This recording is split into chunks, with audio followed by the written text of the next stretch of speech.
Welcome back to Outside the Cage. I'm your host, Larken Rose.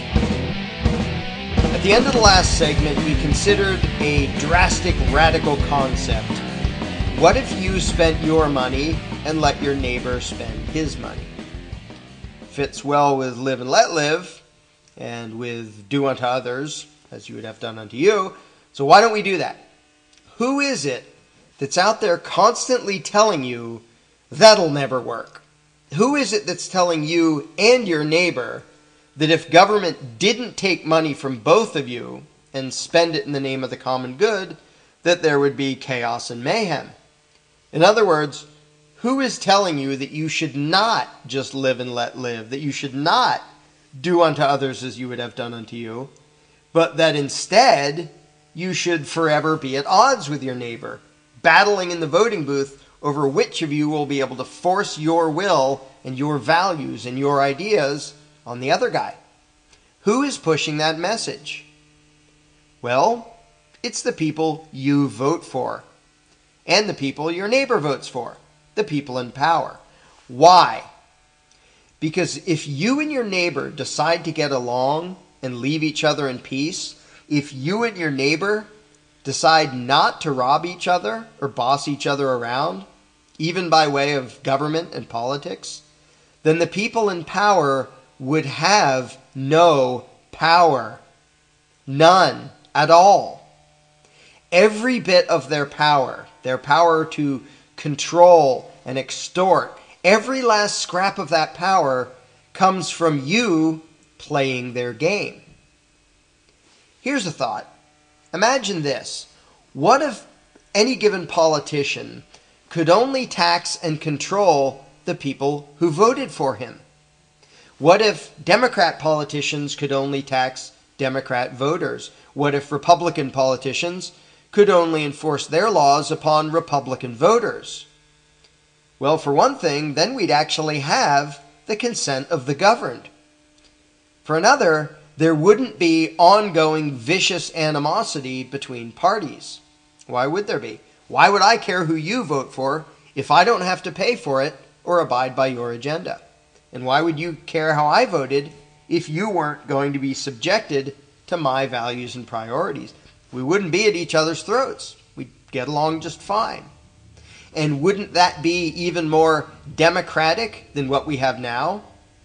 So why isn't that the way things work?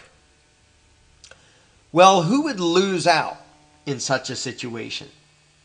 If politicians could only control the actual individuals who voted for them, who would lose out? Power-happy control freaks, also known as politicians. They would lose out. You see, they need you giving them permission by way of your vote to rob and control your neighbor. Obviously, your neighbor isn't going to agree to be forced to fund things he's against, any more than you'd agree to be forced to fund things you're against. And if politicians could only take money from those people who actually agreed to it by voting for those politicians, the politicians would have no power at all. They couldn't make anyone do anything or pay for anything. Under such a system, if you didn't like what some candidate was doing with your money or how he was trying to control your choices, all you'd have to do is don't vote for him anymore, and he would have no power over you. Obviously, that's not the case in the system we have now. But under this hypothetical scenario, where politicians can only control the actual people who vote for them, he would have no power over you if you decided not to give him your vote. The same would be true of your neighbor. You and your neighbor would be completely and totally empowered to run your own lives and spend your own time and money on what you care about. And the politicians would essentially be powerless.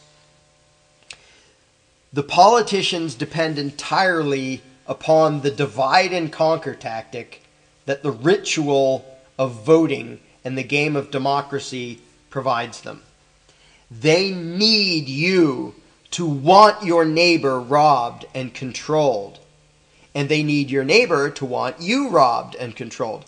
They need to be able to pretend that what they do with their power is the will of the people, that they are controlling and robbing your neighbor on your behalf, that they are representing you when they boss people around and take their money.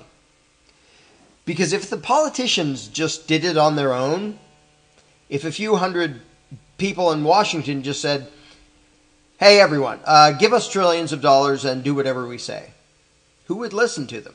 Who would obey? Who would pay? Nobody would. And no one would enforce their commands either. Without the illusion of legitimacy that they get from people voting for them, their game would fall apart, and they would be left utterly powerless. And the power would actually be back in the hands of the people. So who is pushing democracy? Tyrants. That's who. Because despite all the lovey-dovey rhetoric, democracy is not about getting along, and it does not empower the people. It empowers those who claim to be speaking and acting on behalf of the people, and who claim the right to rule, the right to threaten, assault, and steal in the name of the common good and the people. And incidentally, if you pick up a history book and look up all those nasty regimes in history, even they always said that what they were doing was for the good of the country and on behalf of the people. It's the excuse tyrants have used forever.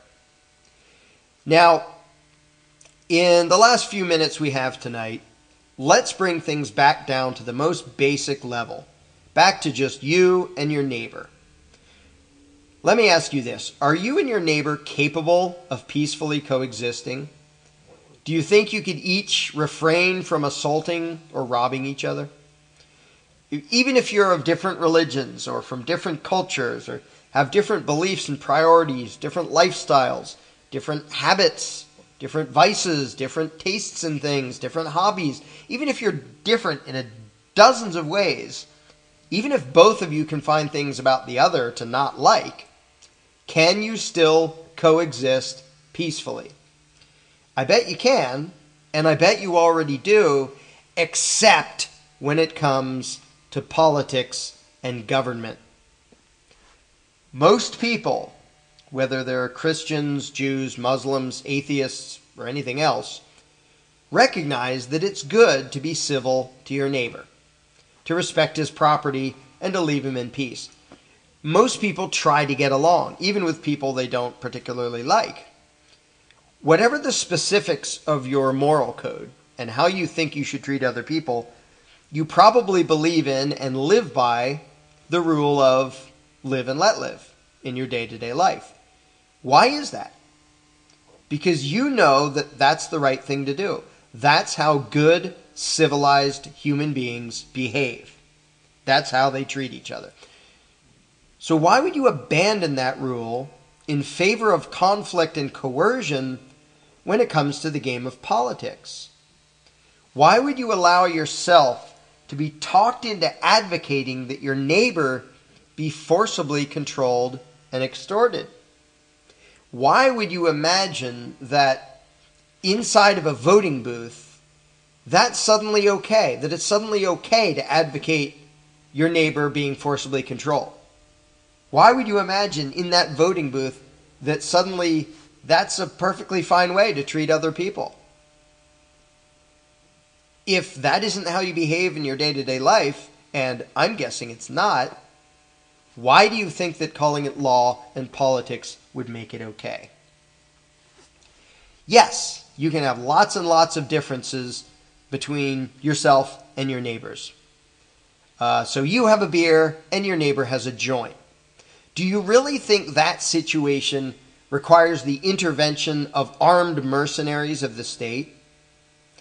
Or your neighbor is more concerned with helping the poor and you're more concerned with having protection against murderers and thieves? Does that really mean you can't get along, that you just have to try to force your neighbor to support your priorities by way of taxes, and that he should be trying to force you to support his? So you believe in different gods, or have different views about education, or about anything else. Is that really a good reason to go running to the people in government to try to get them to forcibly butt into the nonviolent choices of your neighbor? In short, why are you making it so dang easy for tyrants to pit you and your neighbor against each other so that they, the tyrants, can gain power from the conflict? If you want to be free to make your own choices, free to run your own life, free to spend your own money, free to support what you want to support with your time and effort, then you must allow your neighbor the same freedom, including the freedom to make choices different from yours, including the freedom to make choices you don't approve of. If you try to use voting and government to control your neighbor, while at the same time expecting to remain free yourself, you're going to be disappointed. Again, as Frederick Douglass put it, no man can put a chain about the ankle of his fellow man without at last finding the other end fastened about his own neck. Amen, Freddie baby. That's about it for tonight.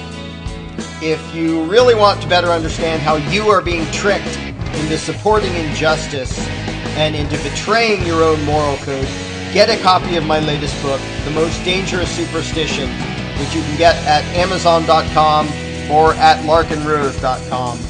And be back here next week when, with any luck, it won't just be me ranting here by myself. We'll have our first guests here on Outside the Cage.